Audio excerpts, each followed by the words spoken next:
right, Rich Van Tassel back with you on the Rich Van Tassel Show. Cruising right along here, continuing with Week 11.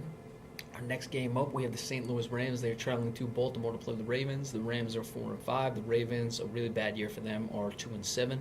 Injuries first for the visiting Rams. Chris Long, the defensive end, probable. Robert Quinn, the defensive end, questionable.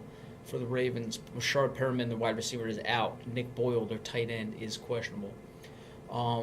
You don't know what you're going to get with St. Louis on a week-to-week basis, especially with Nick Foles. Just a terrible year for him. Only, just shy of 1,700 yards, 7 touchdowns, 6 interceptions, a lot of incompletions, well over 100 incompletions on only 256 passes. That's just not good enough. For the Ravens, of course, a year that's gotten away from him. I'm sure Steve Smith Sr. didn't think he was going to come back for this. Well, he did. He is having a productive year, 46 receptions, 670 yards, 3 touchdowns. Justin Forsett has been playing well, 147 carries for 615 yards and 2 touchdowns. So you'd like to see a bit more touchdowns, but this is a team that's just not finding the end zone altogether. They're not playing well. That's why they're 2-7. On the other side of the ball, St. Louis, Todd Gurley, very impressive, 130 yards, 130 carries for 709 yards, 5 touchdowns. He's right with Amari Cooper, as I predicted at the beginning of the season as the Offensive Rookie of the Year. I had those two as my top candidates. Over 5.5 yards per carry for Todd Gurley, 5 touchdowns. So with this game, I think Baltimore's finally going to get one. They've been losing too many games, especially at home. They had that really tough loss against Jacksonville last week.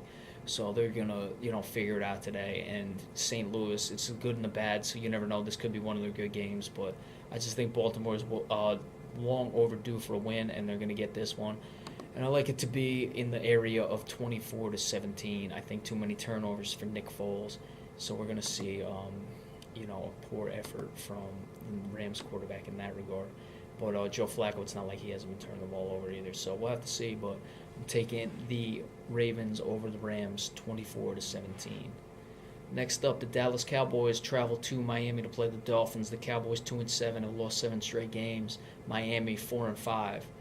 The injuries for the Dallas Cowboys: Sean Lee, their linebacker, probable; Barry Church, their safety, questionable; Darren McFadden, their running back, questionable; Des Bryant, the wide receiver, probable; Bryce Butler, the wide receiver, is out. For the Dolphins, Spencer Paysinger, questionable; Koamisi, linebacker, questionable; Jelani Jenkins, linebacker, questionable; Spencer Paysinger is a linebacker, so all 3 linebackers are listed as questionable. Now, obviously, the big news in this game is the return of Tony Romo. As far as I'm concerned, it's too late. Certainly, there's potential that this could be a 7-9-1 division. I don't think it's going to get that bad in the East. I mean, obviously, there's a potential as well for an 8-8. That's certainly possible. Could Dallas get to 8-8? They'd have to go 6-1.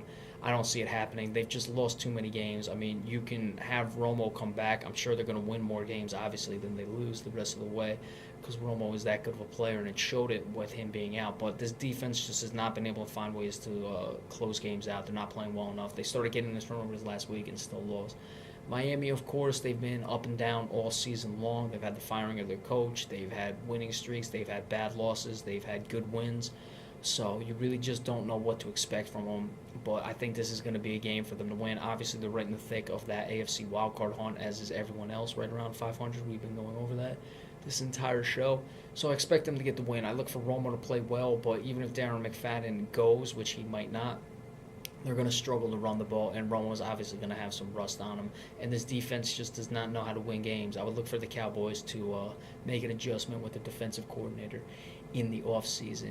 I like the Dolphins in this game fairly handily because I think Romo's going to be too rusty. I like this game to be 31-20 in favor of the Dolphins as it goes from bad to worse for the Dallas Cowboys this season.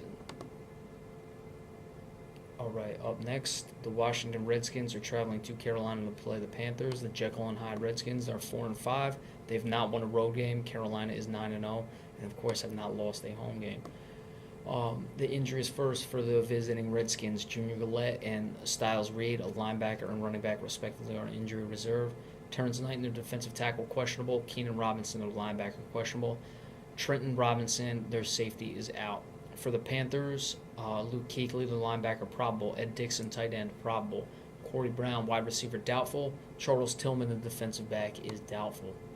You look at Washington, it's Kirk Cousins, as the team has been hit or miss. Jekyll and Hyde, as we just discussed, all season long. Will that continue in this game? We'll have to see. Cam Newton, Obviously, a lot of incompletions, 119 on only 272 passes, 15 touchdowns to 9 interceptions. He does have over 2,000 yards, and of course, his running has been what's been most impressive for him this season. Greg Olsen has been the favorite target of Cam Newton. We've been discussing that on a week-to-week basis. 45 receptions, 664 yards, 5 touchdowns. Pierre Garçon, on the other end, is a wide receiver. Greg Olsen, of course, the tight end. Pierre Garçon, the wide receiver for Washington, is their top receiver, 43 receptions for 430 yards and 3 touchdowns. So that shows the difference in just how good Greg Olsen's been playing all year. Alfred Morris, the top running back for Washington, not at 4 yards per carry. Jonathan Stewart, really playing well for his age, 169 carries, 662 yards, 4 touchdowns. That is under 4 yards per carry, but Carolina's been committed to the run all season long. Interesting game. Obviously, Carolina is due for a loss at some point. Frankly, as a Cowboy fan, I'd hope it's not now and it's due next week on Thanksgiving, but we'll forget about that for right now. As a Washington, you never know what you're going to get, just like the Rams. They've been up and down all season long, so we'll have to see what happens in this game. It's going to be very interesting. I would look for Kirk Cousins to want to throw the ball downfield. Of course, you have Josh Norman, who's playing very well at corner for the Carolina Panthers, and I expect him to get some interceptions and really lock down Pierre Garçon. Kirk Cousins has shown a tendency to have good games. He's also shown a tendency to have games where he turns the ball over. I think this will be one where he turns the ball over or just not throw that well because he's not even looking in Josh Norman's direction. We'll see how that plays out, what the Washington game plan is, but Josh Norman's going to be a factor either way, and Carolina continues to roll as they move to 10-0. They don't score many points, but they're going to get the job done. I like this game to be 24-13 in favor of the Carolina Panthers. Kansas City Chiefs traveling to San Diego to play the Chargers. The Chiefs quietly have gotten themselves to 4-5 after a 1-5 start. Off of 5 losses, they've won 3 straight games. They're right back in the thick of things. In the wild card picture, the San Diego Chargers are 2-7, a loss to you for them. For the Chiefs, James O'Shaughnessy, the tight end, is on injury reserve. He's the only injury listed for the Chiefs. For the Chargers, all questionables: Monte Teo, the linebacker; Antonio Yates, the tight end; Ladarius Green, the tight end; Malcolm Floyd, the wide receiver. You look at San Diego, they drafted Melvin Gordon to obviously run the ball. That's why you draft the running back. But he has not had a productive year, and that's forced Phillip Rivers to put the ball up a lot. Phillip Rivers, I'm sure, is looking great for his fantasy owners. However, his real owner is not looking real great with his team because they're 2-7, and he's just throwing the ball a ton this year. Already almost 400 passes and over 3,000 yards. That's clearly a team that can't run the ball, and that's why they're 2-7. Alex Smith, on the other hand, very productive this year. 300 passes, just shy of 300 passes, 299. He has 187 completions, 10 touchdowns to 3 interceptions. Jamal Charles obviously is out, so they're going to have to look to Chancharick West to continue to pick up the load in the running game. Jeremy Maclin, they would have expected a little more from him this year.